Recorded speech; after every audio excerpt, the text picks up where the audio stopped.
C'est la dernière ligne droite pour le port de l'Aube. Depuis une quinzaine de jours, deux équipes se relaient pour construire ce qui sera le quai de ce futur port. Une réalisation d'une longueur de 400 mètres qui fait suite à la construction de la plateforme et du bassin de récupération des eaux. Ce dernier lot a connu quelques retards.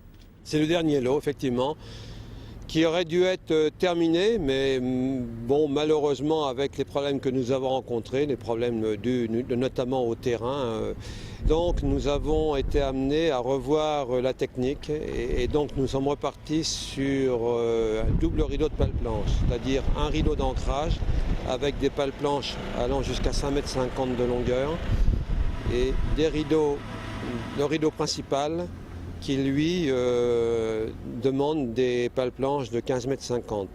Ce port, situé sur la rive droite, doit venir en complément du port existant. Celui de la rive gauche a été privatisé il y a peu. Et selon la mairie, la demande en transport fluvial est de plus en plus importante. Le développement des conteneurs croît énormément.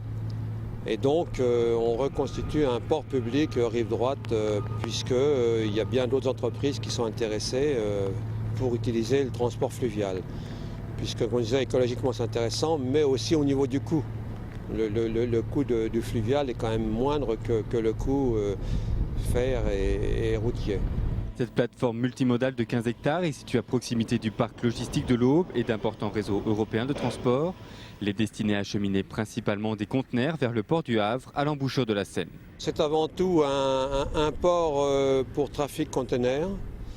Mais bien sûr, en attendant, au départ, il y aura du conteneur et du vrac.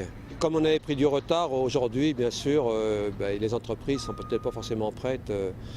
Mais autrement, effectivement, trafic vrac, on parle de plusieurs centaines de milliers de tonnes dès le départ.